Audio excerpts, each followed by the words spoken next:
Sabe aquela pessoa que é fiscal de leitura ou fiscal de escrita que fica ditando o que os outros têm que escrever? Por que a gente não manda definitivamente essas pessoas para casa do cara? Olá, sou Guilherme Reschke, escritor, roteirista e ex-BBB, e aqui no canal a gente vai falar de boas histórias sem muita burocracia. Não esquece de dar o like, se inscrever aqui, compartilhar com alguém, deixar um comentário que às vezes você tem algum livro que nem foi para mim, o que eu vou comentar aqui no vídeo, que mudou minha perspectiva, era uma simples ficção, ou de um caso que você já viu de pessoas que querem mandar você ler alguma coisa, escrever uma coisa que não necessariamente se traduz no que você quer. E mais, aqui na descrição tá a reportagem completa, a coluna, na verdade, a reportagem que eu comento aqui, e o link para todas as minhas redes sociais, livros, conteúdos, etc. Eu reparei na internet algumas semanas atrás com esse texto aí da Ana Rocha sobre fiscais de leitura. E esse roteiro, Fiscais de Leitura, sincroniza muito com o que eu penso sobre o consumo da literatura no geral. Porque hoje em dia existe uma tentativa de selecionar, hoje em dia não, que é bastante tempo, mas de selecionar o que é literatura e o que não é. O que é literário e o que é entretenimento. O que deve ser lido e o que não deve ser lido. Então, quando a pessoa às vezes lê um tipo de literatura como literatura hot, romantasia e esses tipos de livro que são considerados por muitas pessoas do mercado de literaturas menores, eles criticam e eles são diminuídos em seu ato. Só que eu realmente acredito que é um esquema de pirâmide. Como diz no texto que eu falei, o prazer da leitura não pode virar um alvo. Num país tão difícil de se ter leituras e ter leitores, você ainda quer segregar, selecionar e diminuir a literatura dos outros, sendo que realmente, como eu falei, eu acho que é uma pirâmide. A pessoa que tem um hábito da leitura, ela pega o hábito de onde for. Eu comecei lendo Pedro Bandeira, Harry Potter. Hoje em dia eu posso estar lendo Crime e Castigo, posso estar lendo Brandon Sanderson, eu posso estar lendo livros mais tranquilos. O ato da leitura não precisa necessariamente ser um ato de ultra-reflexão. E as pessoas começam por algum lugar. E de repente ficam muito tempo naquele lugar, mas inevitavelmente vai movimentar o mercado. Se a pessoa não muda de gênero de leitura, o que eu recomendo, no mínimo a pessoa vai comprar mais livros e vai consumir mais livros daquele gênero, que vai dar dinheiro para o mercado poder crescer e a editora investir em outras possibilidades. Então, calma. Eu lembro que eu discuti isso num grupo de escritores e leitores que eu participo, e eu falei isso, que se a pessoa está lendo o que você considera porcaria, de qualquer forma ela está lendo. E por ela estar lendo, ela entrou na nossa pirâmide literária, porque um livro vai puxar o outro. Então, em algum momento, ela pode parar no meu livro. Assim, eu vou trazer 3 tópicos aqui que eu anotei no meu caderninho, mas eu acho que eu não deveria estar falando isso, mas eu acho importante. Talvez eu deva falar isso, por mais óbvio que seja, porque o óbvio deixou de ser óbvio nos nossos tempos. Hoje em dia, perdeu-se a vergonha, como disse o Casimiro, perdeu-se a vergonha de ser burro, ou perdeu-se a vergonha de não ser razoável, perdeu-se a vergonha de entender o óbvio, aceitar o óbvio, perceber que às vezes o bom senso é o bom senso e não uma conspiração, ou uma coisa diferente, ou sai do seu personagem, algo incômodo. Então, calma. Primeiro, se tá lendo no Brasil já é bom. Já começa por aí. É um país com muita dificuldade de leitura, com pouco hábito de leitura, com o mercado incipiente, devagar, que vive de grandes eventos, de grandes lançamentos, e não de uma regularidade de consumo. Então, olha só, se você é leitor de qualquer coisa, pode até ser autoajuda, mas eu vou falar sobre isso, tá tudo bem. Você está movimentando o mercado literário, isso é ótimo para mim, que eu sou escritor, obviamente, mas isso é ótimo para o mercado geral, porque vai trazer mais gente para o mundo da literatura, e mais gente no mundo da literatura, mais gente com capacidade de olhar para o mundo de outras formas e não ficar naquela... E assim, gosto é relativo, profundidade nem tanto, mas ainda assim você pode tirar lições de coisas que são rasas, com muitas aspas aí. Se você disser que Harry Potter é tão profundo quanto Clarice Lispector, quanto Dostoiévski, Gabriel Garcia Marques, Machado de Assis, de forma objetiva você pode até estar errado, mas não necessariamente quer dizer que o Harry Potter vai trazer menos significados para a pessoa.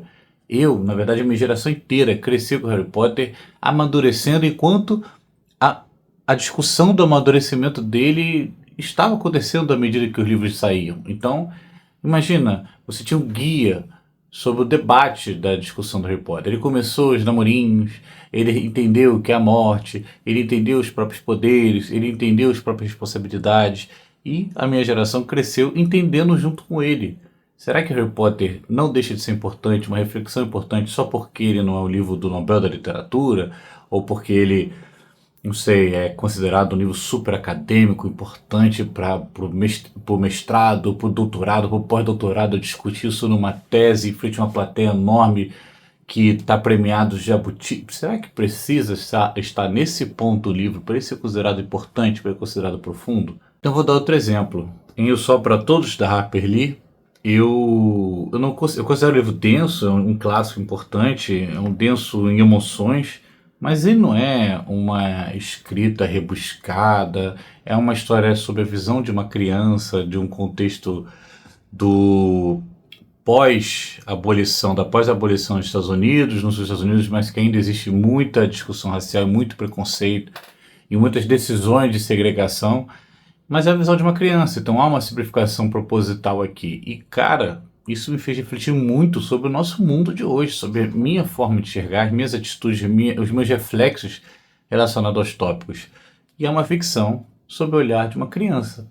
Então, você consegue extrair disso, mas não necessariamente a literatura tem que o tempo todo trazer reflexões. Porque o terceiro tópico eu assinei aqui que literatura primeiramente tem que divertir. Tem que ser divertido. Até quando se escreve, você tem que pensar nisso. Você pode querer trazer a solução dos problemas do mundo ali, uma reflexão que, o leitor vai se tornar a salvação da humanidade e vai ser uma comunidade que vai mudar o mundo.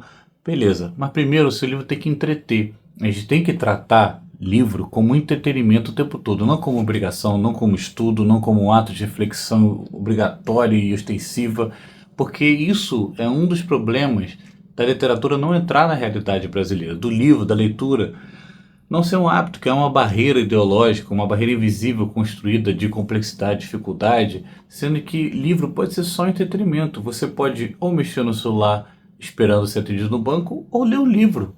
Você pode estar em casa de bobeira, continuar lendo aquela história ou assistir uma série. Tudo é entretenimento nesse ponto. Esse é o primeiro passo. Inclusive, esse é o termo utilizado no mundo literário, nas premiações ou nas separações de conteúdos e das caixinhas do mercado entre literatura contemporânea, ou livros literários, escrita literária e literatura de entretenimento, como se fosse menor, baixo, no mínimo diferente. Sendo que eu vou me entreter, eu já me entreti com livros do Nobel e eu já me entreti com livros bobos na consideração de mercado aqui que a gente está falando.